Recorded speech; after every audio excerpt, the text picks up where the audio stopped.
What began as an ordinary checkup, a quick visit squeezed in between errands, shifted into something far darker before I could even process what was happening. I remember sitting on the crinkling paper of the examination table, scrolling through my phone, half listening to the hum of fluorescent lights overhead. Everything felt routine, familiar, safe. The nurse had done the usual: blood pressure, temperature, a couple of questions, and then told me the doctor would be in shortly. Nothing unusual, nothing alarming. But when the doctor finally walked in, something in his expression immediately unsettled me. His smile was tight and strained, not the friendly greeting I'd come to expect from a man who had treated me for years. He barely made eye contact, flipping through my chart with the stiff, jerky movements of someone trying too hard to appear calm. I sensed instantly that something was wrong. He asked a few questions in a strangely formal tone, ones he'd never asked during a checkup before. Then, as he turned to the counter under the pretense of jotting down notes, I saw his hand tremble, slightly, almost imperceptibly, but enough to quicken my pulse. When he returned to me, he didn't speak right away. Instead, he placed a folded piece of paper in my hand with the subtlety of a magician passing a secret message. Don't go home. Run. The room seemed to tilt. My breath caught in my throat. For a moment, I genuinely wondered if this was some cruel prank, something ripped from a thriller novel, not a medical visit at 4 in the afternoon.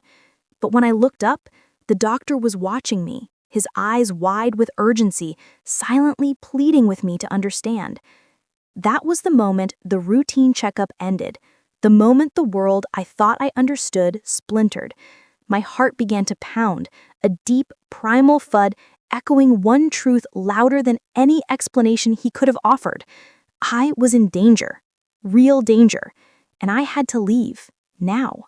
The moment I read those 5 words, "Don't go home, run," my mind fractured into a dozen competing thoughts, each louder and more frantic than the last. At first, confusion hit me like a physical force. It didn't make sense. Why would my doctor hand me a message like that? Was this some horribly misguided joke? A mix-up? A warning meant for someone else?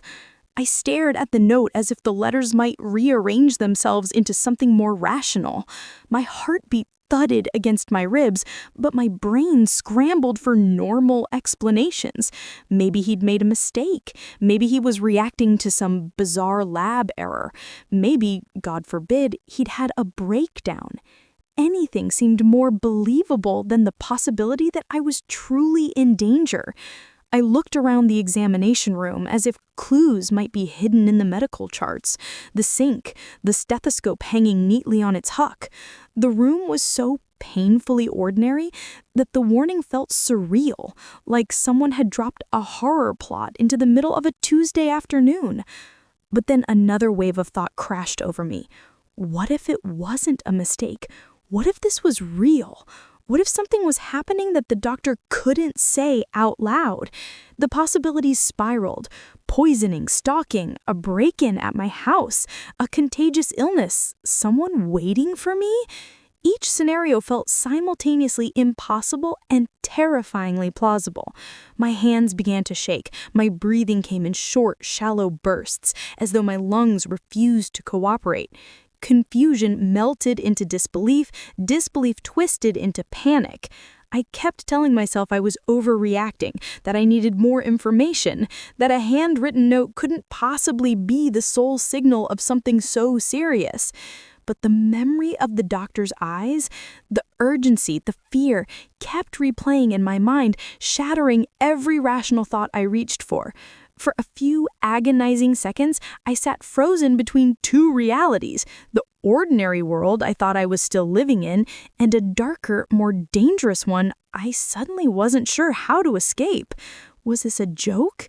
A mistake? Or was my life about to change in a way I couldn't yet comprehend? The not knowing became its own kind of terror.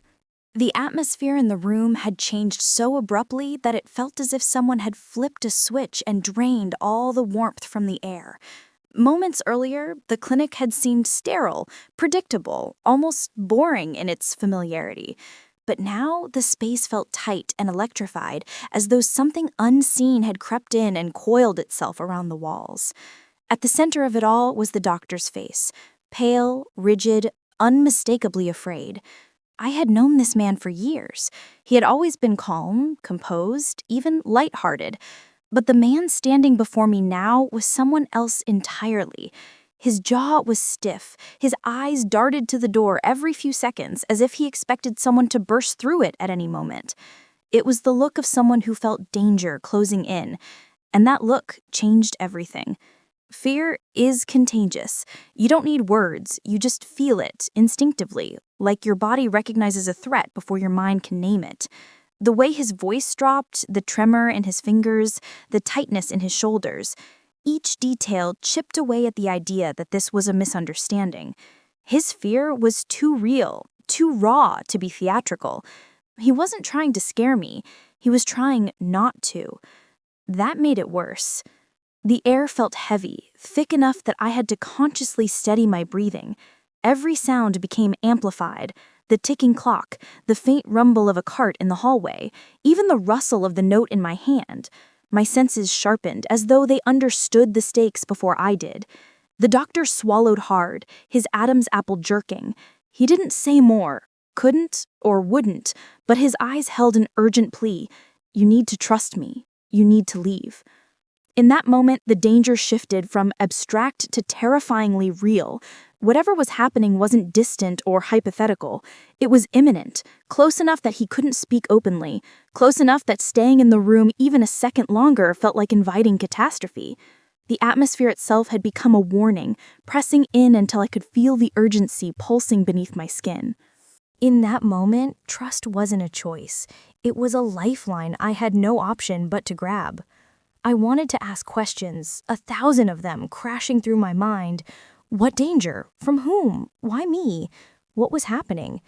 But the doctor's expression made it clear that time was a luxury we didn't have. Every second spent questioning was a second closer to whatever he believed was coming. I felt myself move before I consciously decided to. The note was still clenched in my hand, the ink smudging slightly from the sweat on my palms. I slipped off the examination table, my legs unsteady, as if the ground itself had become unreliable. The doctor gave a barely perceptible nod, a silent affirmation that leaving was the only right thing to do. Walking out of the room felt surreal. The hallway looked the same, neutral walls, soft lighting, the faint smell of antiseptic. But now it felt like part of a set, a place I no longer belonged. I kept expecting someone to stop me, to ask why I was leaving mid-appointment without a word, but no one did. The normalcy around me only amplified the tension inside me. When I stepped outside, the world hit me all at once.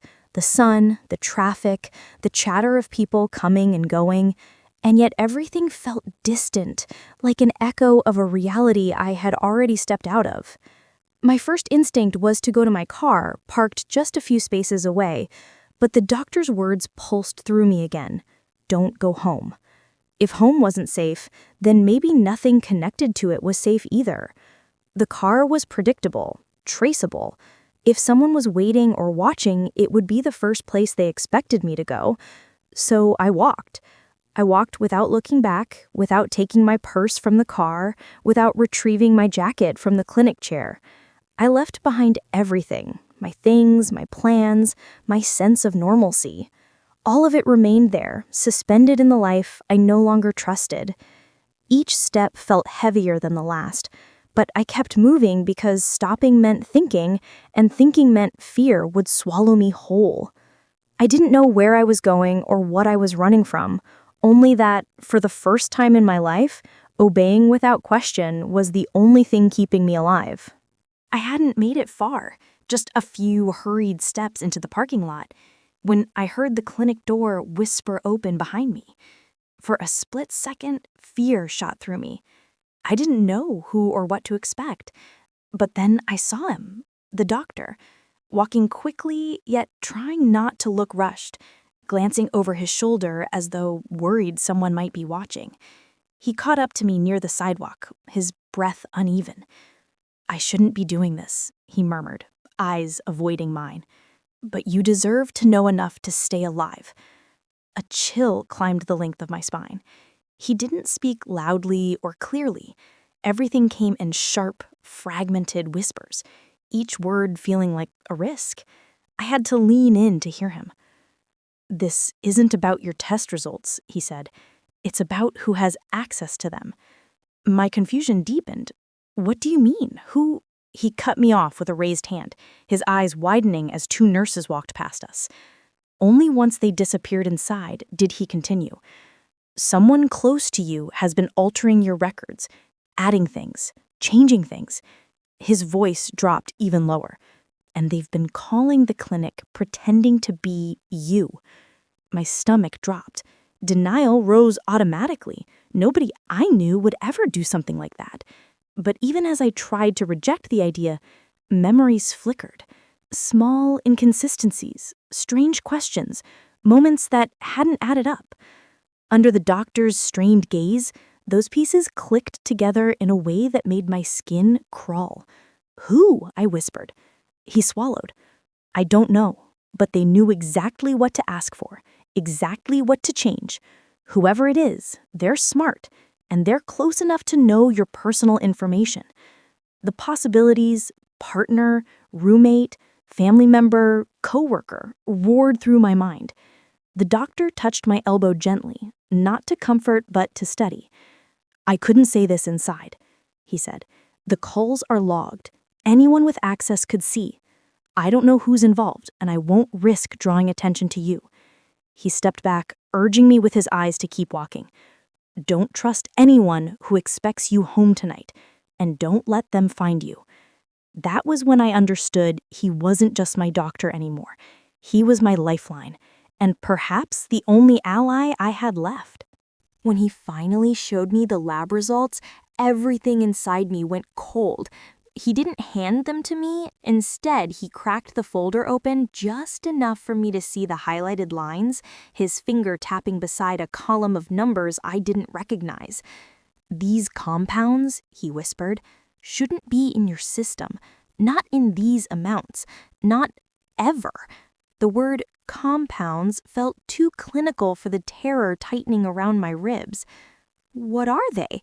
I asked, though part of me wished I hadn't. He inhaled sharply. "Traces of a substance that mimics certain vitamins.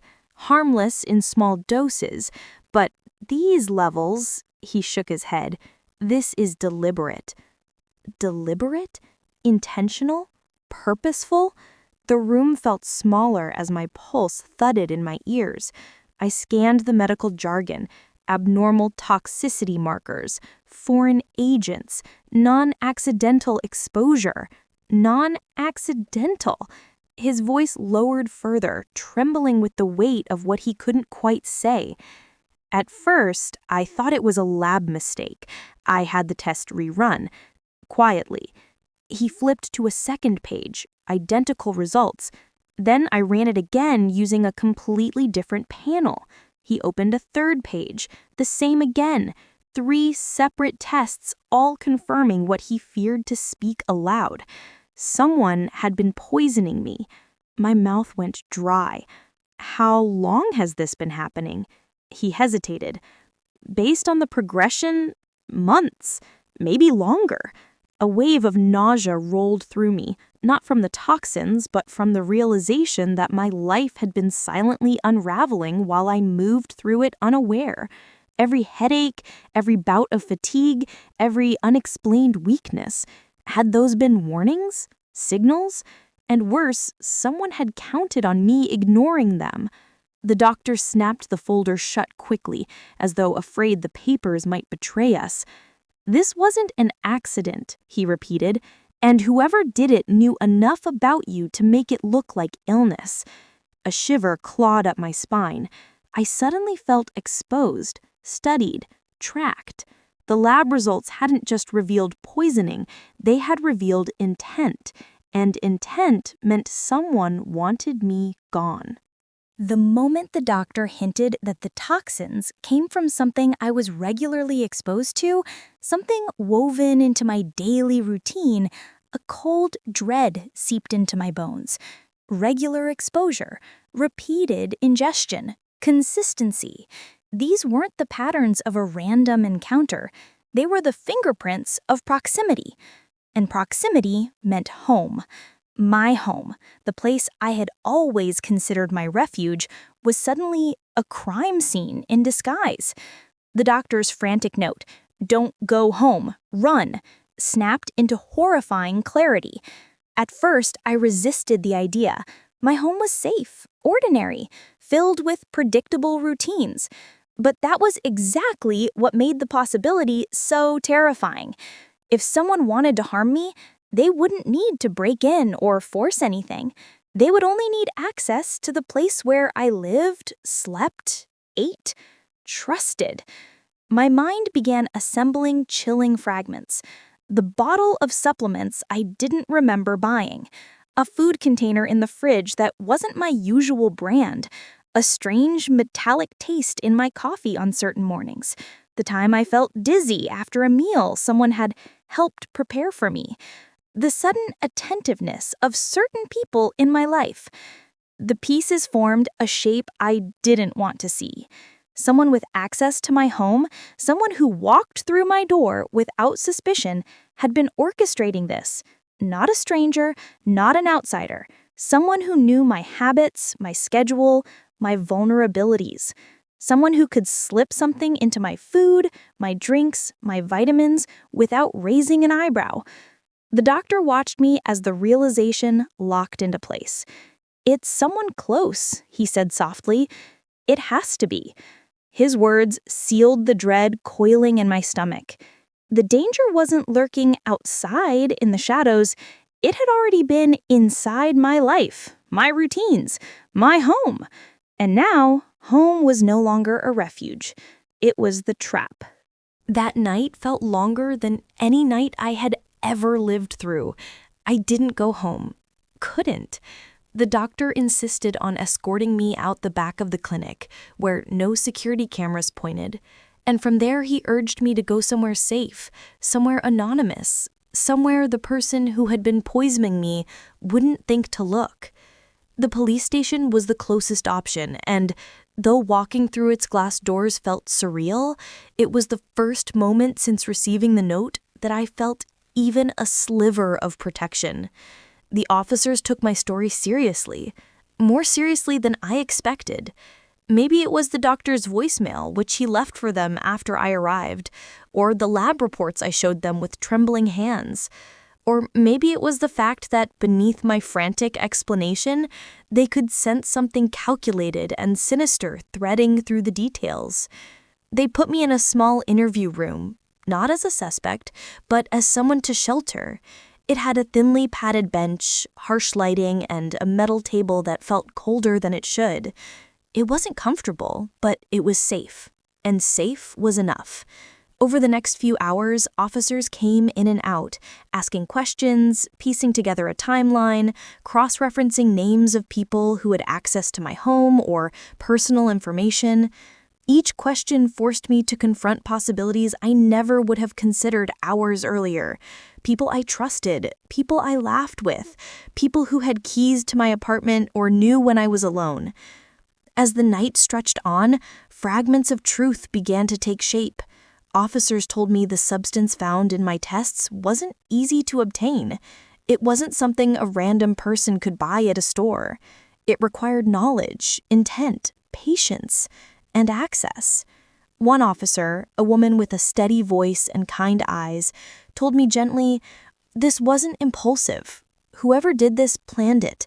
They monitored how you responded. They escalated over time." Her words cracked something open inside me. A name surfaced, unwanted, unwelcome, but suddenly impossible to ignore. Someone who had recently inserted themselves deeper into my life. Someone who had reasons cloaked as concern. Someone whose actions in hindsight glimmered with warning signs I had dismissed. I didn't say the name out loud. Not yet. But the officers saw the shift in my expression. "You're starting to understand," one of them said quietly. And in that small, stark room, I realized I was no longer running from confusion. I was running from a person. The confrontation, when it finally came, didn't unfold like the dramatic scenes in crime shows. No shouting, no chase, no cinematic showdown.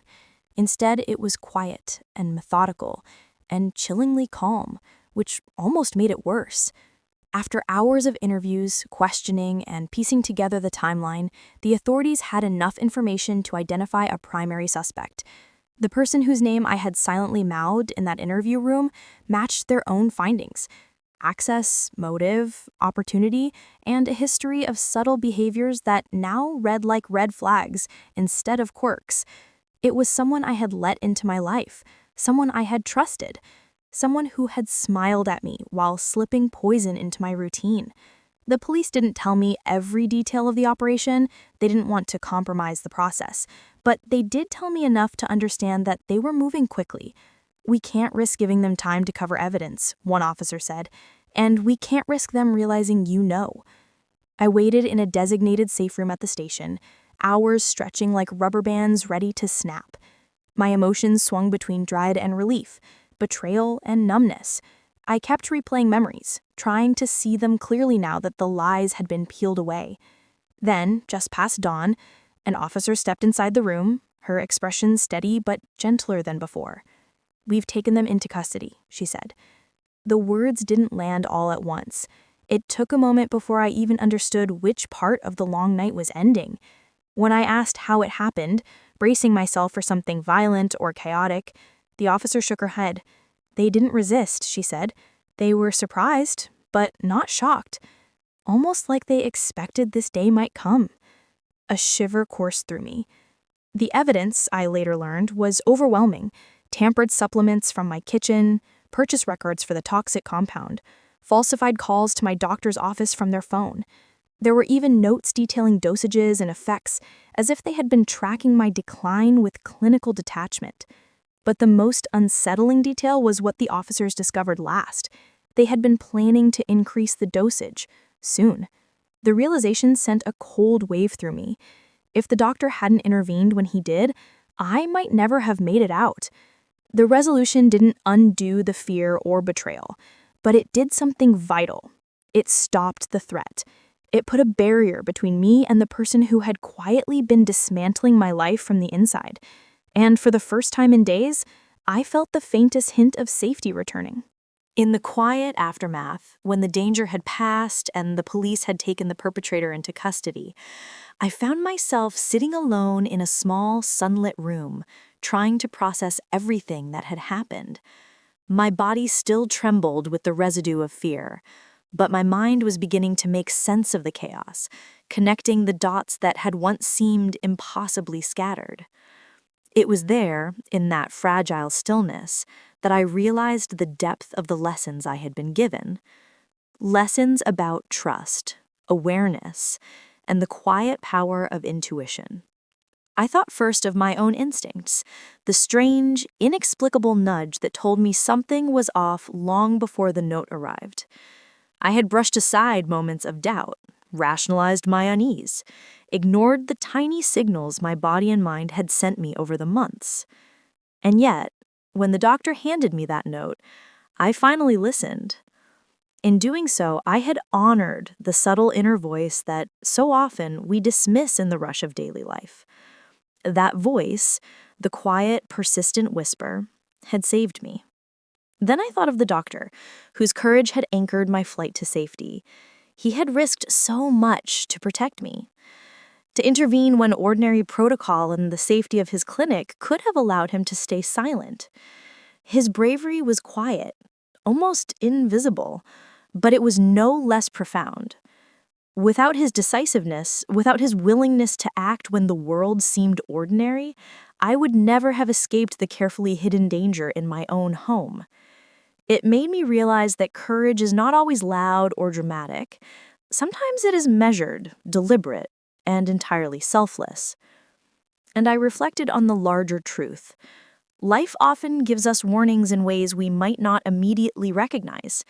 Sometimes danger comes in whispers, in fleeting moments, in the unremarkable routines of our daily lives. Listening, truly listening, is a skill we rarely practice until the consequences are stark and urgent. That night, running was no longer metaphorical. It was literal. Yet it was also symbolic of a broader lesson. Pay attention. Trust yourself. Act when something feels wrong. I closed my eyes and breathed deeply.